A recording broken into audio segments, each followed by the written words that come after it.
So thank you all for joining us today for the Academic Job Offer and Salary Negotiation Workshop. Joining us today is Dr. Kimberly Nehls, the Interim Assistant Dean for External Relations. She is going to discuss how to evaluate academic job offers, when to bring up salary and benefit packages, and various strategies to maximize your negotiation power. So with that being said, I'll go ahead and hand it over to Dr. Nehls to get us started. Great, thanks. I just dropped a note into the chat if you do not mind answering the question. If you are a master's student, PhD student, doctoral, EDD, DPP, MD, JD, whatever, all the Ds, I guess. Just let me know what kind of student you are, and that will help me think about tailoring this presentation a little bit toward each of you. So we have some PhD and some master's students, it looks like, in the chat. All right, great. So I'm going to start by sharing my screen and bringing up my PowerPoint.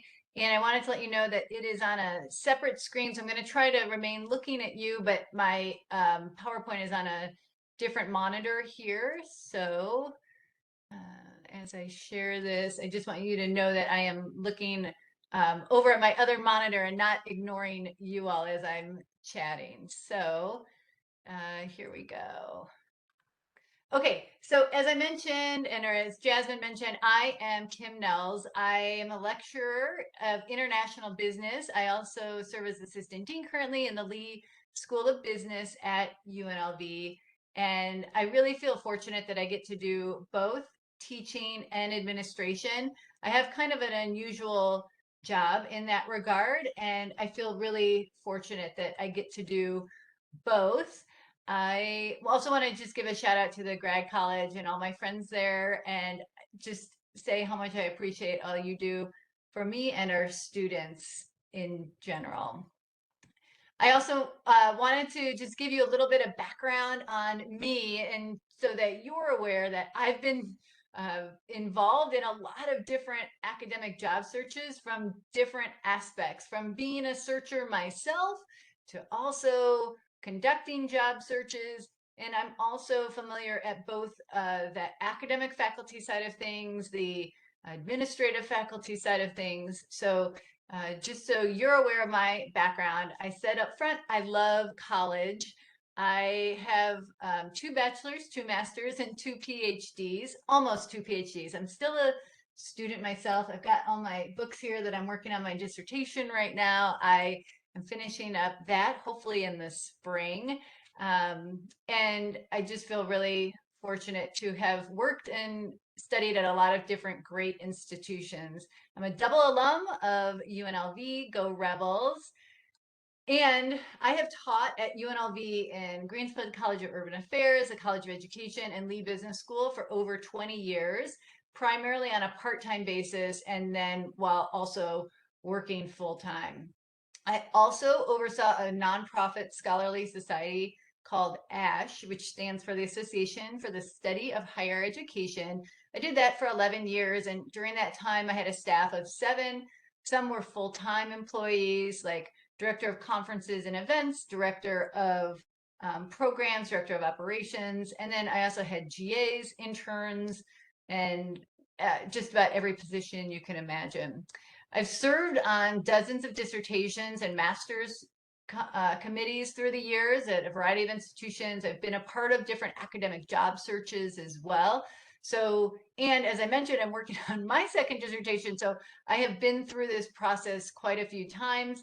And right now, my business school has 7 open faculty jobs, and I'm involved with a lot of those. So even currently, right this very minute, our job market is booming here at UNLV, and we are recruiting in our own business school 7 faculty jobs.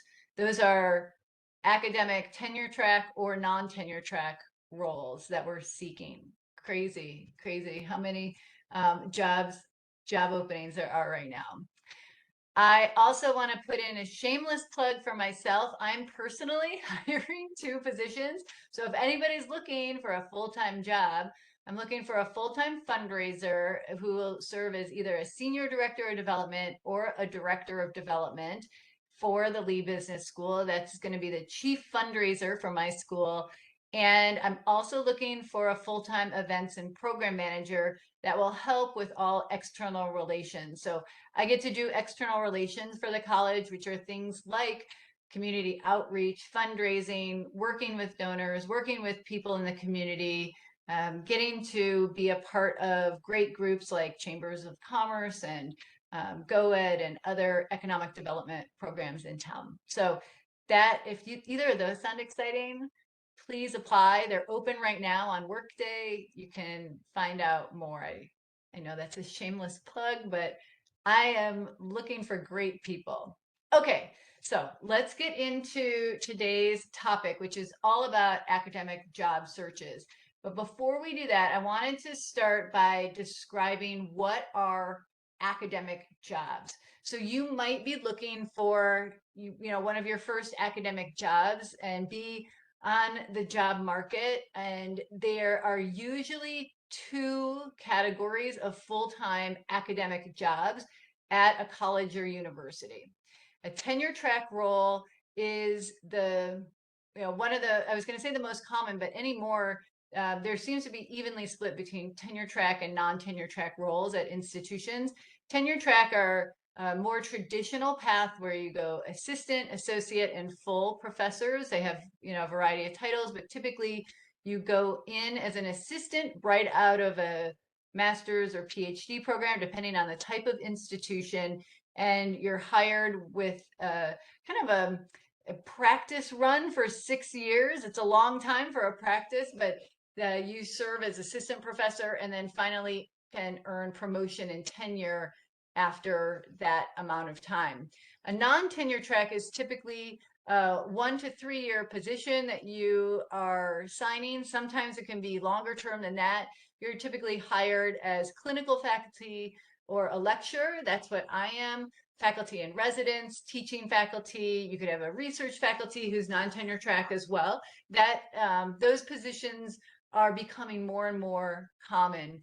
Just so you're aware of what a lecturer means at UNLV, it's typically somebody who teaches 4 classes a semester in their area of expertise, and they do not have as many research or service obligations as tenure track faculty that would have a high, heavy research focus at a R1 type of institution like UNLV. As for lecturer, again, I do split my time. I'm not teaching 4 classes right now. I'm only teaching 2 classes. I shouldn't say only, it still feels like a lot. Teaching 2 classes and then serving as an administrator in my college as well. I should also mention, if you have any questions along the way, feel free to drop them in the chat or take yourself off mute, and I'd be happy to answer questions. I also wanted to highlight other types of academic jobs, such as postdocs. Those are also a possibility, especially if you're coming right out of your PhD, that they're more common in sciences. They're starting to become more common in humanities, but they are full-time roles, usually short-term contracts, anywhere from 1 to 3 years max, where you're just serving in a postdoctoral role for an institution, typically focused on research. You might have some teaching responsibilities. It really depends on the contract and the institution where you're looking to work. And then finally, there are part-time jobs. Those are typically considered adjunct or PTIs. I did that for a very long time at UNLV and other institutions while I was working full-time. You just get paid on a course-by-course basis. And at UNLV, the payment is minimal. I want to be very clear. It's like $1,000 a credit, maybe a little bit more than that, but this is not something to where you're going to make a lot of money. It's just a good way of maybe balancing another job while you're teaching on the side, just to build up that experience. So those are the main roles that you will hear about or consider as you are going onto the academic job market. So be aware of what the job title is, be aware of what the responsibilities are for the role. Is it primarily teaching? Is it primarily research? Those are things that you just want to make sure that you are keeping your eyes and ears open as you are on the academic job market and looking to create opportunities for yourself. I also wanted to be very clear that PhDs have a lot of meaningful work outside of colleges and universities. Now, this particular talk is specific to looking at working in a college or university setting. However, I just heard that there are 70% now of PhD holders no longer working in academia 3.5 years after finishing their PhD. So that's according to the Higher Ed Policy Institute. It seemed like a high number to me, but they're working in adjacent fields, still using their research, their theoretical frameworks, their ideas, their critical thinking skills, their writing prowess. Everything that they worked for in their PhD is still being very much applied, but it's in a different type of setting. It could be in a for-profit setting. It could be in any of these, jobs that are listed here, like consultant, even serving as an expert witness, podcaster, working for a foundation, a think tank, policy center, editor, et cetera, et cetera. I just want to be very clear that going on the job market, academic job market, is not always easy. And there are many more opportunities today that exist than ever before. So just so that you're aware, I'm going to focus my talk today on specifically working in colleges and universities, but so that you know, many of you who are here today are probably going to end up in some ed tech or some sort of job that's using your skills but adjacent to what you did. Truly, the possibilities are endless. I made a little note here in green on the side. Just to give you an example, I don't know if anybody here in Las Vegas has been to Cafe Lola. One of my students, Alex Lourdes, she was a PhD student of mine, a GA of mine, fantastic woman, finished her PhD in higher education at UNLV. She also had a good friend who finished her law degree. Her name's Lynn. The two of them together started Cafe Lola. So entrepreneur is on that list. And I just list that as an example of one of the cool things that you can do, that you're still using your business skills, your prowess, your intellectual ability. You just might be applying it in a different way.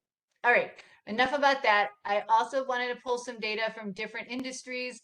So today's job market is actually better than it's been in years, partly because there were a lot of hiring freezes during the pandemic. What we're seeing now from 2021, 2022, and even in greater numbers, 2022, 2023, is that there are more academic jobs available than we have seen in many years.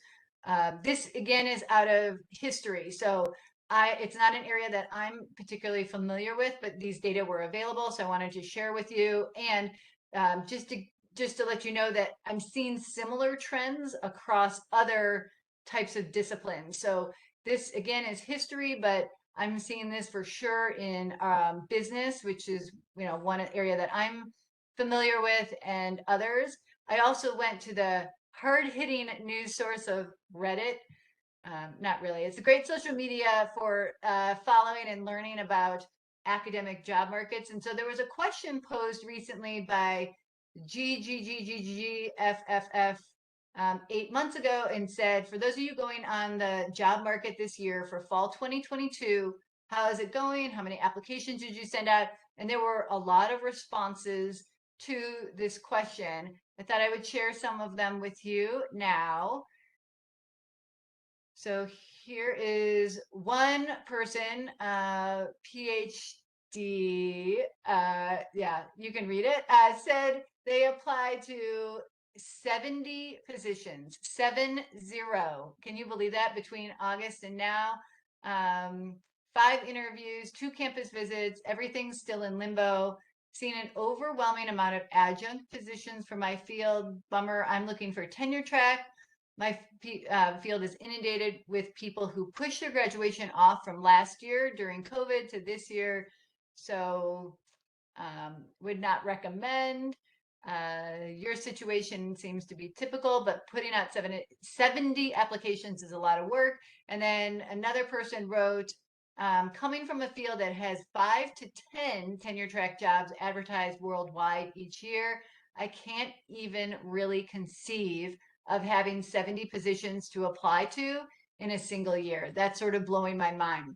And the reason why I wanted to share this example is because that just showcases that there's a lot of variation depending on your discipline. You know, some places will have um, 5 to 10 tenure track jobs advertised everywhere in the world, and some will have 70 or more that are available, giving more options. It totally depends on your field of study.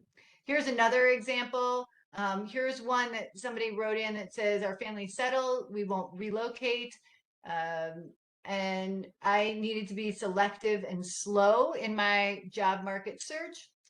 And they live in an area with multiple universities of various sizes, saw 3 local tenure track positions that I qualified for at 3 different universities. I was really only interested in one. I applied for that one, interviewed, and got an offer. Now, that is very unusual as well. I think applying to 70 jobs is unusual. I think applying to one and getting it is unusual. So that it just goes to show anything is possible.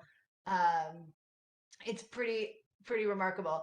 And one thing that they note is that the fact that it's a relatively small private university, some people don't desire that type of position. So I imagine there was a much smaller candidate pool. So one of the things that I wanted to highlight in just a minute is the different types of universities for which you can work, and also the different types of responsibilities that you would have. So I'll get into that in just a sec. And then, oh, there was another person that said, I am ABD. I got a miracle tenure track job at a dream institution, and I don't know how or what I'll need to do in a future lifetime to pay off this karmic debt. So people who do get the job, the dream jobs, are very appreciative of it. And they know how rare and lucky that is. I also wanted to highlight that some departments really do better than others to help their students find academic jobs. So you can be asking your own department about how they might be able to help you find a job. And I wanted to give this example out of GW and their Department of Economics. Let me see if I can pull this over. Okay, oh, there. Hopefully you can see that now.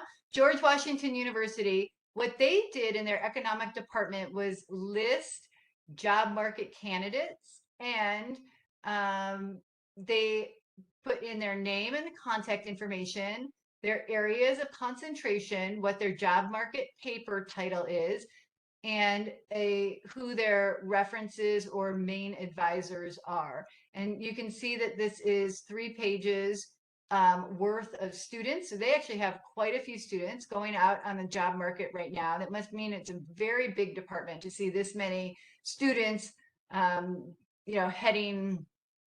out. So just wanted to share that with you. Also, this is useful information for for people who are hiring as well. So I just find that really useful. So it had information like what is your academic paper? Because usually when you are interviewing for a position, you have to present some paper that you have written. You also would have to provide a list of references. So it lists who your main references are. And I thought that was really useful. And also what your areas of concentration are. So even within economics or history or the sciences or engineering, you're going to have a more narrow niche area that you're studying, even within a bigger field. So wanted to be clear on that. I just thought that was a great way that GW is helping its students try to find placement. So GW is a R1 institution, research institution, And I wanted to share next with you different types of institutions because you're probably most familiar with a research institution like UNLV because that's where you have done your primary graduate work, whether it's master's or PhD or maybe both. A research institution or research university are going to be your main big huge institutions, your land grant institutions. It represents 7% of all colleges in the US, which is a really small percentage. But because they're so large, it's 24% of all college students. So you can imagine in your mind all the different research institutions that are available, everything from Harvard to the Ohio State University to University of Washington, the Cal State schools, the UC schools, all of the top research institutions represent just 7% of colleges in the US, but they educate 24% of all college students. That's a fun fact for you. Another type of institution is religiously affiliated colleges and universities, and those represent 25% of all colleges that are available that might be having jobs open right now. There's at least 50 denominations that you can be a part of, but that's down 80% from 100 years ago. So those numbers are dwindling, but if that's important to you, I just wanted to highlight that as an option. Comprehensive institution is more of like a regional institution. Let's call that something like a state college, like Nevada State College. It is 15% of all US colleges, but educates 21% of all students. A comprehensive institution would also be something like Northern Arizona University. So not a research institution like Arizona State or University of Arizona, but one that's more comprehensive, has a lot of useful majors, helping in the community, making an impact, looking for that regional impact for a comprehensive institution. Liberal arts colleges are primarily teaching colleges. That represents 15% of all US colleges and only 7% of all college students. The reason for the discrepancy in numbers there is because we have so many liberal arts colleges, and those are small schools, ones that you may have heard of. We don't really have many here in Nevada, but they are smaller schools that, like Washburn College, for example, North Central College in Naperville, Illinois, Washburn's in Kansas. There's small liberal arts schools scattered throughout the U.S. and there's smaller schools, so they only educate 7% of students. And then last but not least are community colleges, which are primarily two-year institutions, and those serve 36% of all colleges are community colleges, but serve 40% of all college students. So lots and lots of students are starting at community colleges, even finishing at community colleges, just getting that two-year associate's degree. And I want to be clear that as you go on the academic job market, you can work at any of these types of institutions. I also wanted to highlight that there's a lot of specialty institutions that may have their own category as well, but for the most part, they are this and that. So an HBCU is a historically Black college and university. A minority serving institution is an MSI, military institutional, medical, art, divinity, etc. They can be both a military institution and a comprehensive institution, or a art school that also is a liberal arts college. I have a son right now, for example, in the Air Force Academy. They very much pride themselves on being a four-year school and also a military academy. The students both commission in the Air Force upon graduation, so they get the military experience, but they also have the four-year college degree. So just so you're aware, I know I'm probably harping on this too much, but there's lots and lots of different types of institutions. And the thing that I really want you to take away from the note about different types of institutions, that you can go on the academic job market and get, all these different looks from different institutions, get different offers. but be aware that regardless of what type of institution you work for, you're going to have three main responsibilities. The three main responsibilities are teaching, research, and service. And those three responsibilities will determine the focus of your work. So if you're at a research institution, you will have a different emphasis on research, teaching, and service than you will at a comprehensive institution or a liberal arts institution or a community college.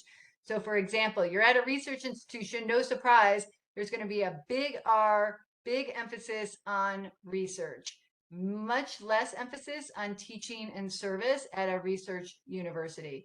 At a comprehensive university, sometimes known as a regional university, you're going to have emphasis on all three areas. You're going to need to do work in all three of those areas. Won't be quite as intense as a research university doing the research, but you still will have some aspects to focus on. In a liberal arts college, you're going to have a big T standing for a big emphasis on teaching. That's going to be the main focus for you. Relatively big emphasis on service, but not as much on research. And then in a community college, the same. I made a really tiny little R there because very little research is needed to be done at a community college as a faculty member, but much more on teaching and service. So big T, big S for community college work.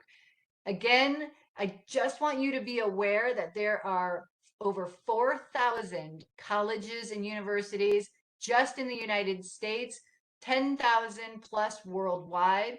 So what that means is you all have lots and lots of opportunities as you go on the academic job market, but please do your research on the universities where you're applying. Make sure that they're the right fit for you. Make sure that they fit your interests. If you want to primarily do research, then you need to go for an R1 or R2 institution and just focus on that. If you like a better balance between all three, look at more of the comprehensive universities, the state schools that will give you that balance. But let's say you just are obsessed with teaching and you want to find the right fit there, then you should probably look at liberal arts or community colleges, which again are a big percentage of the schools that are available and are hiring right now. So any questions on all of that? I know it's a lot of information to take in, but I want to be very clear that there isn't just one type of academic job. Everybody can find their fit and everybody can find the right role for them. It may be in a different type of institution, or it may not be even in a college or university at all. There's just so many options that are out there. And I just want to be very clear about that up front, that I see so many unique offerings. And I would say that's true more than ever before, especially in the ed tech space. I just see so many new, so many more options than have ever been available before. All right, I'm not seeing anything new in the chat or any questions. So what we're going to do now, folks, is a negotiation activity, and we're going to get into breakout groups. I think when I had planned this in my mind, we were going to have about 20 minutes for this, but actually we'll only do it for about 15 minutes at the most. And in breakout groups, before we get in there, I want to explain what we'll do, and then we're going to pop in there. Okay, so yay. You're going to be in partners to complete this activity, and you will either be a recruiter in the activity or you will be a job candidate. There's no benefit to being one or the other. I assume most of you are actually going to be candidates in the near future if you're in this session, but I want to be clear that in this negotiation, there's no benefit to doing either recruiter or candidate. You both have a chance of success here. You'll have about 20, no, I'm going to say not 20 minutes. Pretend that says like 10 to 15 minutes now, because I know we only have an hour today. So to complete the negotiation, and then let's read the instructions first. So I'm going to share that with you in a second. What you're going to do as in your teams is you're going to be discussing 8 issues, 8 possible negotiations, and there's just 5 options within each one. You will have, you'll need to come to an agreement on each one of these things. So for signing bonus, for example, you and your partner will need to decide if you are going to get a 2% signing bonus, 4%, 6%, 8%, 10%. You get to pick as you're working through the negotiation. You have different job assignments that are options, vacation time, start dates, moving expenses, insurance coverage, salaries, and job location. So you get to select all of those between you as the candidate or you as the recruiter. There are various point values that you can earn depending on your negotiation and what you, how you select. So let's click into this Google Doc, and I'm actually going to drop that into the chat too, so you all can see.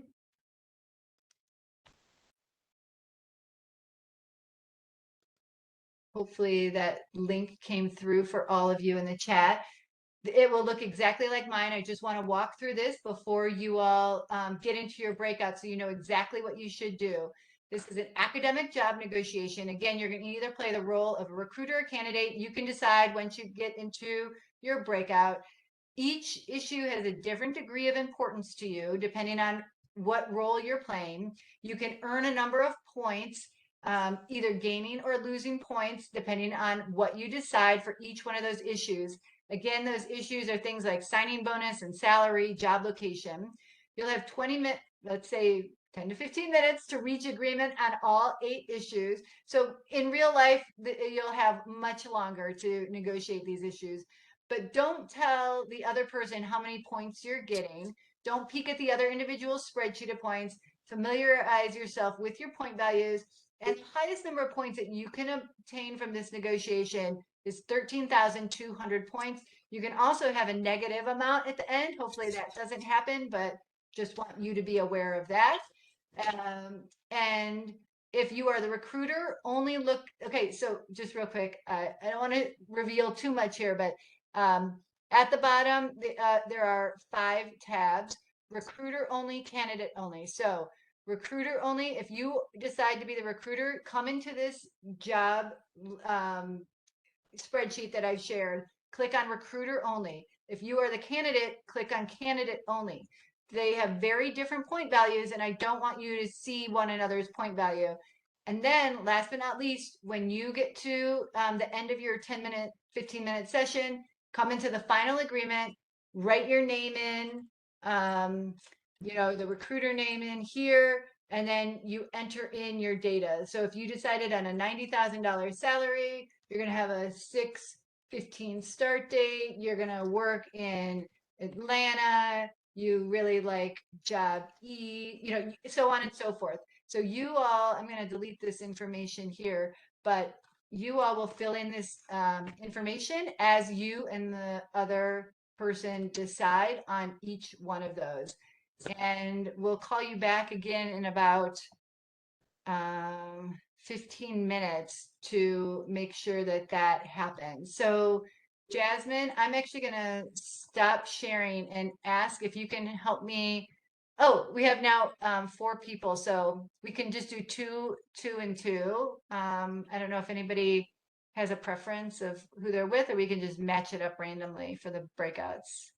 I think I'll just do it randomly. Okay. All right, let me see here. And I will participate with someone. It looks like someone They got scared. they may It's have got fun, I promise. Just for fun. All right, so 2 breakout rooms assign automatically. Okay, so and we'll be back in 15 minutes. Yep, perfect. I'll see you soon, everybody. Good luck. And I think most people are back. We're waiting for Jillian, it looks like. Oh, here she comes. Okay.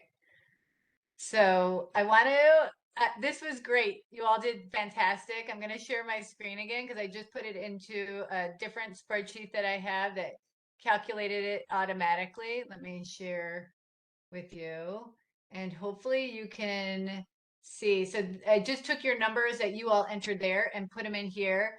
So um, let's see. Is that Colette? That's CT, I think.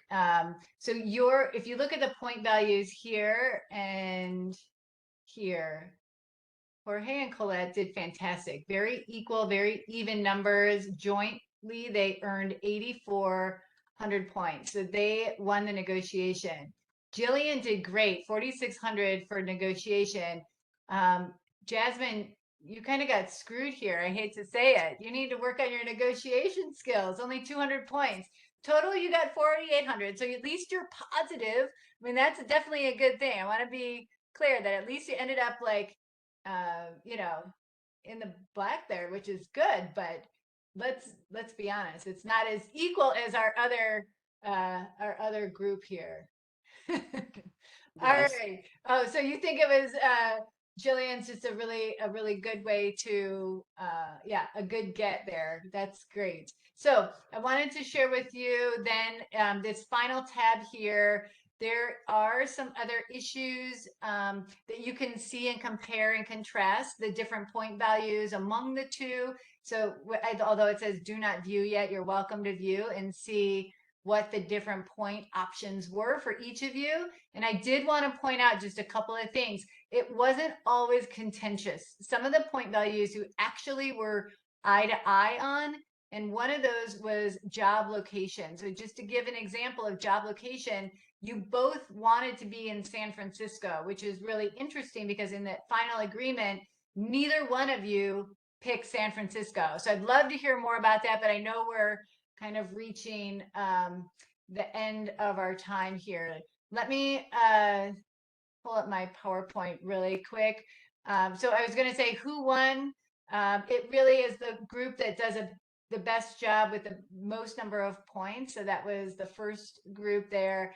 And I just wanted to share with you a big concept is that what you want to do in your job negotiation is think about what is most important to you in your academic job negotiation. These are just some of the things that you might be able to negotiate, such as your location, your salary. Can you work from home any days?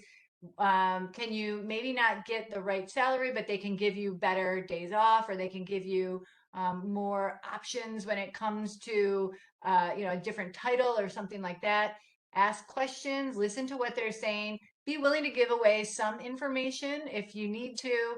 But the idea here is that you should negotiate your job offers, regardless if it's on just, getting a few more days off or maybe moving expenses, maybe research lab expenses. Think about what are the important key characteristics for you as you're going into your jobs. 73% who negotiate will increase their starting salaries by an average of $5,000. That's a huge difference because over time value of money, you will have that be your base salary and it will only go up from there. So definitely it's a good idea to negotiate and think about what is possible for the future. A couple of final thoughts because I know we have reached our time together, but more options mean more power. So the more job offers that you have when you're going out on the job market means the more power you wield in negotiating. You're able to talk to your different colleges and universities about maybe what someone else is offering and see if they'll match it. I also think it's a good idea to make them give you the first offer and flinch at it if it's in person. If it's not, you can respond appropriately, but anchor high. Be able to counter salary. You don't want to go bananas with your salary, but you again can offer a little bit higher, and every dollar counts. Also be exceptionally polite and gracious. This is a time that you need to be grateful for the job offer at all. And if you do get a job offer, you need to think, What can I negotiate? Again, sometimes it's not always salary, sometimes it's other things. Show excitement toward the position and people. Don't just make this like a hard fought one, but have it be something that you really want to be there. You're excited about the opportunity, and keep emphasizing the work that you'll do, the addition that you will add to your new university, what you can bring as a job candidate and future employee. And then lastly, just be patient. Sometimes it takes time. Job opportunities in the academic world take time.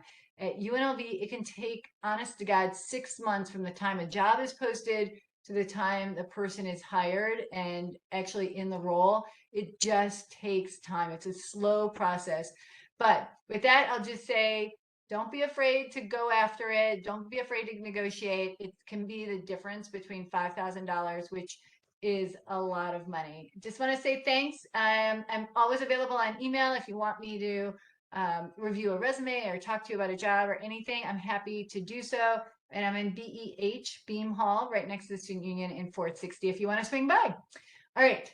I'm going to stop sharing. Just want to say thank you all for sticking it out today. Again, sorry we went a little over, and I do appreciate you all and wish you the best of luck on the academic job market. Thank you, thank you, thank you so much. Love you all. Thank you guys for joining. I did post a link in the chat for a feedback survey regarding this workshop. So if you have any time, it'd be really appreciated if you could fill that out for us. It helps us to improve upon our workshop offerings in the future. And also thank you to Dr. Nehls for sharing your expertise with us. Thanks, everybody. Thank you.